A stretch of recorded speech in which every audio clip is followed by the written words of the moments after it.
Hello, everybody. TCI family, Jonathan's Refuge, all of our followers. This is Bishop Brown coming to you, and I'm always grateful to be in your presence, that you're tuning in to us. Please do us a favor, send us a message, let us know how we can pray for you, how we can keep you in our meditations, on our daily meditations that we do throughout this country of the people who are part of our prayer network. We have 2,000 people that belong to our prayer network. So when there's needs, people are praying, people are meditating, people are focusing their positive energy towards specific needs. So if you have something that's specific, please reach out to me or one of the other bishops in our church or any of the pastors so that we can find out what those needs are and get them out to our prayer network. Let's jump into our message. One more plug real quick. Please go to our website, www.inclusion.church. And so it is www.inclusion.church. And go on there. We've revamped it. We've redone it. We've created some new things. There's a new link on there. Bishop Vance Whippo, or Dr. Vance Whippo, he's starting his new vlog on there right now. And there's some new updates. So we'd love you to see what's going on and find out what's happening. All right. The first thing I want to do is we're going to talk real quick about a guy named Jesus. Most of you know who I'm talking about.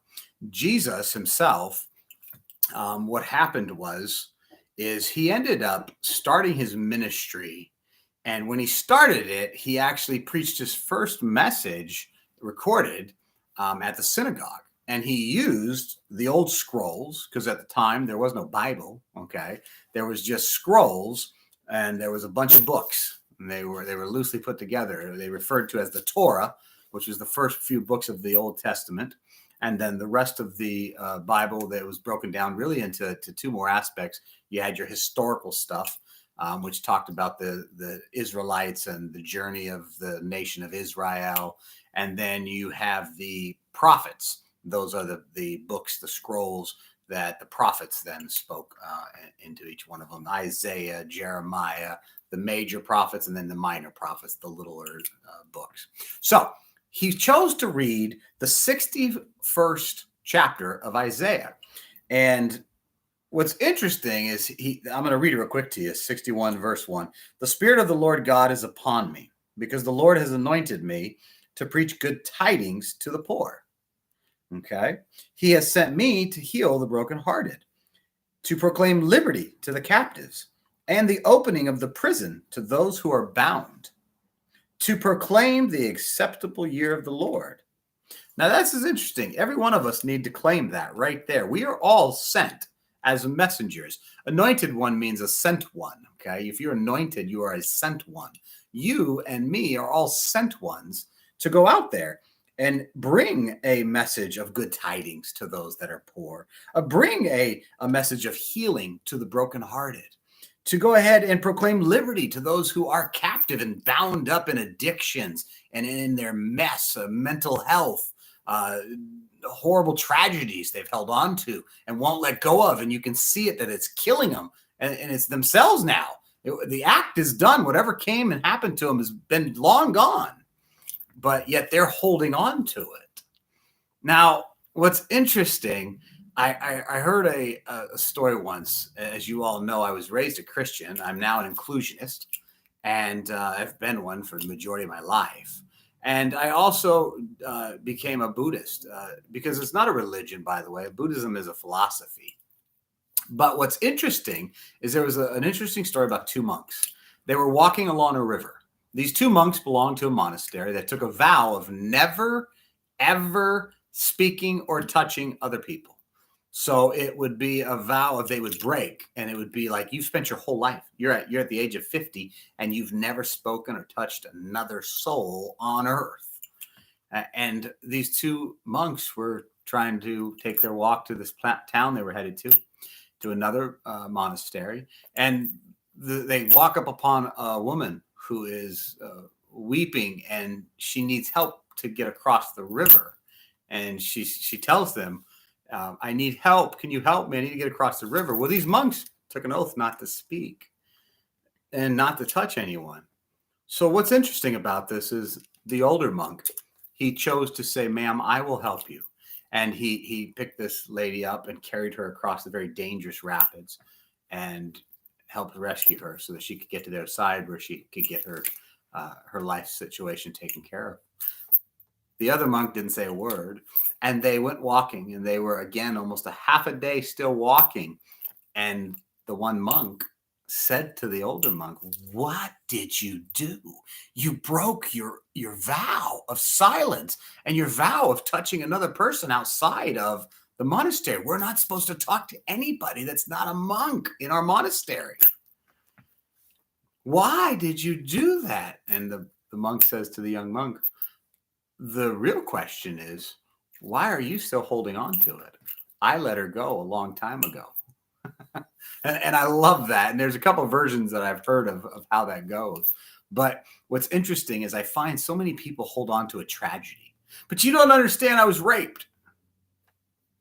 I can't tell you how many times I've counseled someone and they start off with that. People don't understand I was raped. And then when I ask the question, when did this happen? And they tell me it was 25 years ago. I look at them, and it's the hardest thing to do is to get them to understand that person is still raping you over and over and over because you're letting him. You see, you allowed that person to own you. Now you say, "That's really harsh." If you know my story, you know that I was raped once. Yeah, very, very viciously, very viciously. So I can speak on it. It's like me, a big guy, right? Fat guy. Fat guys can tell other fat guys you're fat. Okay. So when I speak to you about a very sensitive subject like this, it's because I've dealt with it. So I have the right to look you in the eye and say, "You're holding on to this and you're the only person damaging yourself over and over. And you're letting that person who hurt you 25 years ago own you. But you don't understand what my parents did and what kind of a home I was raised in." Again, you are letting those parents and the home you were raised in own you. Let it go like the monk way back there. Say goodbye to it. Allow yourself to say, "I forgive." "I don't want to forgive them." Then shame on you because you're the only person going to hurt yourself and you're doing it by not letting it go. See, forgiveness is not about getting them off the hook. Forgiveness is more for you than anything. They have to answer for their actions.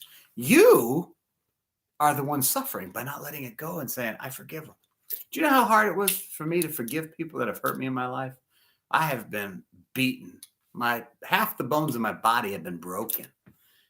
You have no clue the nightmares that I have endured. But guess what? I forgave them all, every one of them, including the person who violated me viciously. And because of that, I'm whole inside in so many aspects where others break and they're struggling and they can't financially survive because all they can think of is they're nasty. On the outside, they're nasty. It's because the inside is nasty. All right. Now, the title of this, if you saw on there when you clicked on there, it talked about how the Earth had a collision 4.5 billion years ago with a planet the size of Mars. They collided with Earth.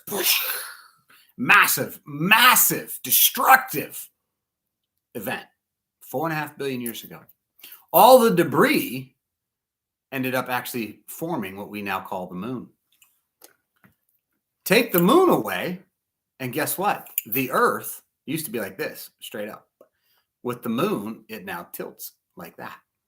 By it tilting and the rotation, you know what happens? We're allowed to have a winter, a spring, a summer, and a fall. Because of that cycle, we have a harvest, we have a planting season, we have a growing season, we have a harvest season, and then we have a dying season in the fall and winter. And then that whole cycle starts over again. It's this destructive, explosive, massive destructive event that created this beautiful place called Earth. Without that destructive, massively destructive event, we, as we know it, don't exist. Life here wouldn't be the way we see it right now. So, what destructive event happened in your life? Or The people I speak to, it's not one. What are the multiple destructive events in your life? I just think back to the many I've gone through, and you've heard the stories many times. My whole face being shattered at 7 years old was my rude awakening into this world. Beaten by one of the elders of one of the largest churches in this country, my dad's church. I think to Atlanta, when myself and two other young men my age, we were only about 12 years old, when the gun was put to our head and one bullet in the chamber that he spun and pulled the trigger on my head, and I didn't die. I peed my pants, no doubt. Then he put it to the kid next to me, pulled the trigger, blew his brains out, splattered them all over me and my other friend Dove. I think of those moments. I think of many others that I don't care to share over and over again, but so many things that occurred in my life. And those tragedies, massive, massive, destructive moments. I am who I am because of them. So when you go through it, when you were raped, when you were beaten, when you were divorced, when your husband left you for a younger, hotter woman, right, as they say, or she left you for a younger, hotter man, or your business partner stole everything, or your children became drug addicts and you came home and they ripped your entire house off and they stole everything. What was it? What one event or two or three or 20? What annual event? What events have occurred annually? Some of them have occurred a lot. You don't understand. I lost a child. I do. I know that pain all too well. And so without that pain, am I grateful for the pain when I went through it? No. Would I like to go back and stop that death from occurring? I would go back and give my life if I could, but I can't. You and me don't have a time machine, so we can't turn back the clock. I can't go back and try to defend myself against that elder who shattered my face and all my ribs except for one on the left side. I can't go back and take the bullet for the kid so that he could live. Maybe he was going to be a president. Maybe he was going to be a neurosurgeon who was going to find the cure for Alzheimer's or something. I can't do that. I can't. So what do? I have to do first forgiveness. I got to forgive. I got to let it go. But you don't understand. My mom's still alive and she's horrible. Then you're the only person, and you're allowing your mom to own you. And you're the only person hurting yourself. Like the monk, let her go. Stop it. Be grateful for what your mother has done to treat you as bad as she did, because now you'll never do that to the other people in your life. You see, to this day, I lose sleep over trying to find solutions for those that are vulnerable and in danger. As you all know, I own many companies, not just this church that I founded, but I own other companies. Some of them are for profit. Most of them are for nonprofit. And one of them that we have, there's multiple women that we service that are needing a place to live. They're on the street. Most of our clients are either homeless or living in massive addiction. They're smoking meth, crack, heroin on a daily basis. And we find them employment and housing. We try to find them ability to get rehabbed. We find resources for them. We support them. We do all kinds of things if they're willing to change. One of them called this week to inform us about how they had been raped. And I think of that and I think of, gosh, that's where I lose sleep now. So had all those things not happened to me in the past, would I be the same guy that would actually care? I'm going to be honest with you. I don't know. I don't. Because I've shared this story with a couple of people that I know because I have permission to share it. And let me tell you something. The people I shared it to just didn't care. So because of what I went through, did that make me now able to understand what this person went through? I believe so. I do. I believe so. I believe now that the compassion that I have inside of me, y'all know the tattoo, right? The Irish beast. There's the fighting Irishman, the Irish beast. Okay. I was violent. I used a bat and shattered knees. I hurt people. Now, with that said, had I never been that guy, would I now be the man that I am? The beast. I'm still the beast. The difference is this beast is fighting viciously to protect those who can't, to defend those who can't, to lift up those who no one wants to find money and resources to get the truck, to be able to get them out to the mountains, to get them a place where they can find a way to get clean, to get the down payment for a new property that we desperately need right now. I've got 4 women living on the street. Their babies are with them. They are living on the street. I have so much that I am trying to fiercely do to change the world. We're not a church that has a pretty lawn. We're not a church that has a fancy auditorium. We're a church that has people. Our sanctuary are our people. That's why we have our church services inside of homes at the Jonathan's Refuge. And so that way our resources can actually go to do real good, not to put up some beautiful lawn and a beautiful shrubs and gorgeous little garden. I'm not picking on my friends who have those. I can't even tell you how many friends that I have that are ministers, and they've got the most beautiful sanctuaries and the most beautiful stained glass buildings and all those things. That's just not the way God explained it to me. That's not the way I saw it. What I saw was this collision, bang, and out of this is ash, and out of that ash formed the dust collected and became the moon and the earth, and we can't live the way we do without it. So we could not be who we are without that massive collision, that massive, destructive, violent situation. I want to finish, by the way, with that same scripture we were just in. Because the Lord has anointed you and me, to bring good tidings to the poor. He has sent us to heal the brokenhearted. See, when you're in that situation, you're brokenhearted. But you need someone to remind you, you're going to come out of this. You're going to be okay. You're going to make it out the other end. It might seem like the darkest moment right now, but guess what? It's always darkest right before the sunrise. And someone needs to hear that. That's what it means when it says to heal the brokenhearted and to proclaim liberty to the captives. Do you know how many men and women we work with that are addicted to meth, heroin, crack, and all kinds of drugs? We are always proclaiming that there is freedom. We can help them find it if they're willing to look within and see that they can accomplish this. We sometimes have to help them step by step. But here's what it says at the 3rd verse, just 2 verses or 1 verse down. I love it. It says to give them beauty for ashes. To give them beauty for ashes. I know what you're thinking. Yeah, Rev, you had a lot of ashes, and you sure are a beautiful man. Listen, I am a beautiful man, and I'm okay with saying that. Now, I'm not talking about all this. I joke about that. I'm talking about in here. I'm finally able to say I'm a beautiful man inside, because I wasn't.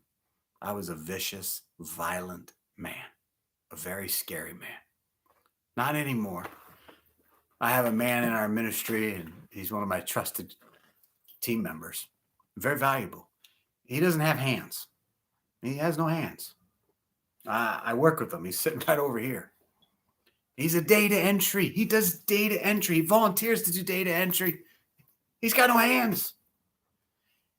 You know what I think about all the time? How can I find a way to get hands for him? Is there science out there? Is there a way for us to do that? There is. There is. The old me, the violent, destructive me, wouldn't give a crap about my dear friend. But the new me, the beautiful me, all I can think about is my friend and people like him. How can I help them? That's how I know I'm a beautiful being now. And I'm very proud of what I've become. But I wouldn't be the beauty from all those ashes, had all that violent, destructive stuff. Didn't happen to me. Now, I know what you're saying, but I got a friend. He had no violence happen to him. He had no destructive stuff happen to him, and he's a beautiful person. That's true for that person, but you're not that person. I wasn't that person. I went through some pretty bad stuff, and it was turned into ashes, burned everything around me. But now my ashes have been traded in for beauty. Beauty for ashes. So I love you guys. I find it interesting that the Christ, the anointed one, we are all Christs. We are all the Christs. We are all anointed ones, sent ones. You are sent to go proclaim the good news, which is there is a tomorrow. The sun will come out tomorrow. Bet your bottom dollar. It will. I promise you.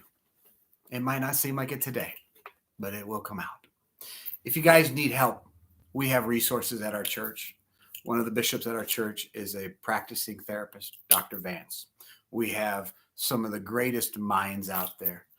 Bishop John Sardi is just got his degree, and one of his degrees is in psychology. His ability, and Bishop Andrew, their ability to help people see the same thing but from a different perspective. Reach out to us. We'd love to plug you in with all of the resources that we have. Become part of our organization. If you're near Marysville, Washington, come and visit with us on Thursday nights.